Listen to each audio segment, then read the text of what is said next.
Hey YouTube, and welcome back to my channel. My name is Caitlin. If you're new here, if you're not, thanks for stopping back by.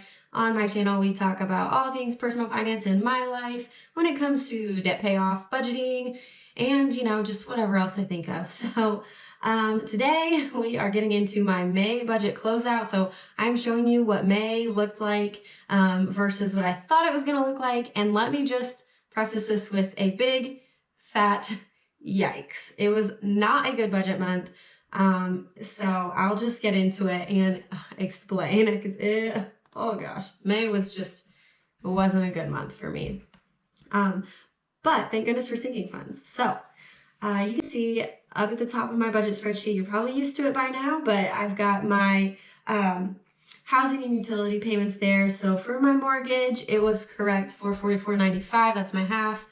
For electricity, my half ended up being $71.50, which was less than I expected. So that was great. Water was $10.18. Internet, $23. And trash, I ended up spending $42 because I had some money coming from like my partner and stuff like that for it. But our trash bill has changed to be every 3 months, it's going to be $84 instead of every month at $28. So I'm just going to have like a real small sinking fund in my checking account for that. So for May, that was the first time I had to pay it, and I didn't plan ahead to budget it for that much, but that's how much I ended up paying that wasn't part of my sinking fund or money coming in or whatever. So yeah, it actually was 84, but I only had to pay 42 out of the budget. Okay, so anyway, my phone bill was $37.76, a little bit less than I expected, but not much. And then for auto insurance, I thought that in May, my insurance was going to be $130 because I had 1 month where it was $128, but that was due to a credit from when I removed my old car before I put the new car on there. And so anyway, every month it's going to be $146. So that was kind of a bummer, unexpected, higher cost. And then for fuel, I just gas prices went up and I drove more in May. I did a lot of trips to my mom's house, and at the end of the day, I live 35 minutes away from her, and I visited my friends in Indy twice for picking up my bridesmaids dresses and stuff like that, and just going to see people. So it ended up costing me quite a bit for gas last month. So I budgeted $75, spent $133, so that's a difference of $58. So that wasn't great, but that last trip was real late in the month, so it kind of spilled into June of using the gas, so that's good. So my auto loan payments for debt, I put my minimum payment $290 in, and then I was able to make my extra debt payment of $425. I usually do that payment early in the month, and so I try not to let my debt payments be my buffer. If I go over elsewhere, I use sinking funds as the buffer that way. So I try to always make the debt payments. So moving right along to food, I budgeted $250 and spent $282, which was $32 over. Not terrible considering grocery prices. Part of that was I went to get some snacks for a birthday trip up in Indy. So I bought some name brand cookies and stuff, and just little things like that added up a little bit too much in May. And then for restaurants, I went $63 over. I normally budget $50 and I spent $113. I don't even really remember everything that was.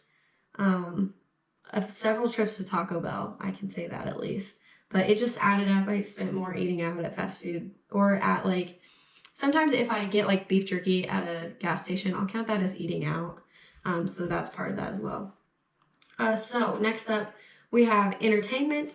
I have my Spotify, and that's $10, Amazon Prime for $7, Paramount Plus for $6, Hulu for $1, and then I have a podcast for $5. If you saw my June budget, I actually did cancel that podcast later in May, and so moving forward, I'm not going to be paying for it for a while. Every dollar counts in this economy, so that'll help a little. Next up, unfortunately, in my miscellaneous section, my first thing there is usually a $25 donation, and unfortunately, I did not make that a priority in May. I was kind of bummed about it. Every month so far this year, I've done good with it, even gone over a couple months. But this time I just couldn't make it happen. I was so far over in other sections and prioritized other things. And so I did not donate any money in May. For household toiletries, I budgeted 75 and I ended up spending 87. I couldn't even tell you what all that stuff was. I mean, I got, plants, septic cleaner, loofahs, all those kinds of things, razors, whatever else I can get my hands on at a Walmart. So anyway, personal spending, I budgeted 75 and I spent 159, which was, some of that was like hair dye. I bought a lot of clothes at Walmart because they had some sales on, workout clothes, and I gained weight throughout the last 2 years, and I really hadn't like bought cute, comfortable workout clothes, but I run a lot, so it matters to me to have clothes that fit and feel good, because if you don't, you just feel bad about yourself, and I don't want that. So I did splurge and I bought some clothes. I did actually buy a wedding guest dress as well for 2 of the weddings we have to attend this month. So that was in May, and just some other things. So you guys can see I dyed my hair. So I used a box dye because I was like, I can't even afford to go to a hairstylist. But yeah, so I went $84 over in personal spending. And then for miscellaneous, I spent some on, I had an Audible subscription for 3 free months and I forgot to cancel it. So that was $16 that I did not need to spend, but accidentally did. Yeah, so mistakes were made in May, you guys. That's that. I don't even know how else to say it, but I only went $10 over on miscellaneous, so I guess it's not that bad. Moving right along to sinking funds, and I will make that a little smaller here so y'all can see the whole box. But for my Roth IRA, I did save the $250 in it. My brokerage, I put $25 there. For propane, I saved $75. And then for my home fund, I spent $175. And then, so that was $75 more than I expected to, but May was when we bought all our plants and a bunch of mulch and soil and plant bags and stuff like that. So that's kind of why that was expensive. For auto in May, I did spend $94 of the $95 I budgeted. So that was for a renewal for my license plate on my Jeep. And then for vacations, I spent $35 on some wedding day items. So nails and pajamas and stuff for one of my weddings that I'm in. And then I saved $200. And then in my gift section, I put $25 for that section, and I ended up spending $99 because I spent $10 on something for Travis, and then I spent $89 on a Mother's Day gift for my mom, which is called Storyworth. They send her like a question every week, and she like types up the answer, and then at the end of the year they compile it into a book. And so I really wanted something like that for my mom, so I would have, a really nice keepsake later in life. So I got that for her, and it was $89. So then for my family fund here for May, I budgeted $200. I ended up spending $148, and that is because I bought my mom her nutrition shakes. She has a chronic gastrointestinal disease, so she has trouble eating. So I bought her like fancy nutrition shakes, and she and my sister are switching bedrooms, and that's why I've been doing some renovation and visiting a lot more to try to help get that bedroom renovated and get them flip-flopped. And so when they do flip-flop, I am giving my sister my old full mattress from when I lived before I moved in with my boyfriend, and then my mom is taking a twin bed, but it needs a new mattress. So I bought her a new mattress. So that's why that was kind of expensive, and she deserves it because she's a gem. So I paid $148 in family expenses, and then I did save $51 into that fund. And then for emergencies, I saved $100. So that brought all my funds up to right around like what it was supposed to be. But you're going to see like in the ending balance here, you can see they all look like even except for the gifts fund. After I had put money into my savings account, I went through at the end of the month and I just evened out all of these and made it to where only one of my sinking funds shows an uneven balance because I just like them that way. So anyway, that's why it looks like I didn't save, like I took out money from a couple of these. Part of that is that I was just moving the money around in my sinking fund so that they would all be like even numbers. So then that brings me to my income, and it was interesting. So I had my 2 paychecks for $15.94, which is typical. And then I did get a payout from Google Opinion Rewards, which is $2. And in a month where I went over so much, that mattered. So then I got an Indiana tax refund for $125. Everybody got that or was supposed to. I got mine pretty early. My partner hasn't, so I don't know if everyone has gotten theirs yet or not, but I was lucky enough to get mine in May. And that was why I gave myself permission to get my mom a bigger Mother's Day gift. Like usually I get her stuff, but it's not that big because I do help her out with all kinds of things. And I usually treat her to stuff like way more often than just Mother's Day. So I'm usually not like a huge gift person for her, unless it's like I said, like a mattress or something. But anyway, so yeah, that tax refund is why I was like, yeah, I'll get you this subscription. It'll be really fun. So I also got $25 on an Amazon work gift card, which was nice to get. I have an app called Evidation. It used to be called Achievement, and it links up to my Fitbit and tracks all my healthy activities, and gives me points for doing them. So I get like 6 points for tracking water intake. And then I get points for steps and stuff like that. And over time they accumulate. And when you get to 10,000 points, you get $10. So I cashed out on that. It does take a long time to get that many points. They have like surveys in there that are like 1-question surveys.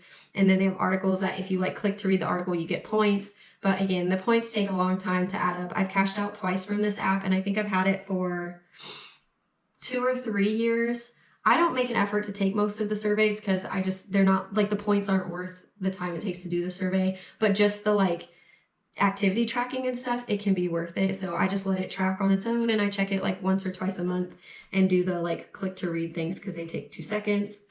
So anyway, I cashed out $10 there, paid me in PayPal, which was great. I do usually put the link in my bio, so if you want to see that app, I think there's a link in my descriptions.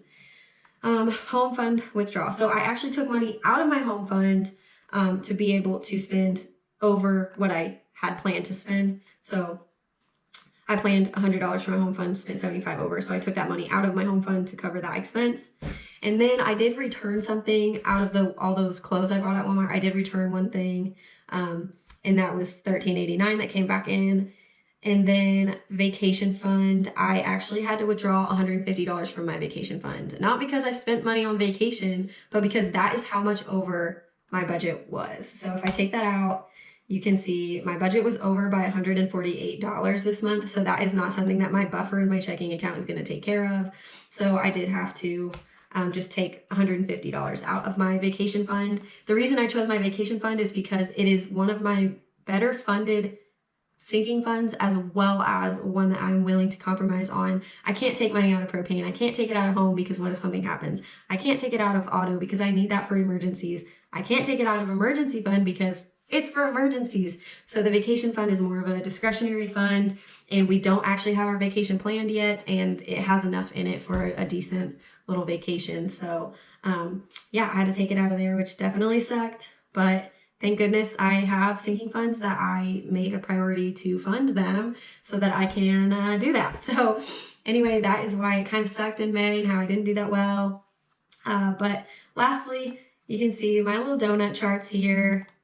They are cute and they're looking a little better. So my debt was 20%, food was 11%, savings was 20%, sinking expenses was 13%, which kind of sucks. And then housing was 17%. So yeah, I mean, just overall, this month was not perfect, but you know, it happens. It happens. And I am more determined than ever in June and the rest of the year to continue paying down debt and really just try not to overspend anywhere. So if anything, having a bad month hopefully will like kick me in the pants to have several good months in a row. So that's what I'm hoping for, and I'm feeling good about this month. I've already, you know, I'm filming this on the 9th of June, so I've already been like, okay, I'm in the mindset of not spending money. So hopefully things go well. But yeah, we have a lot of weddings to go to, so we will see. But yeah, so you guys can catch me in my next video, and hopefully I'll have better news about June. So anyway, have a good morning, noon, and night. Thank you so much for watching. See ya!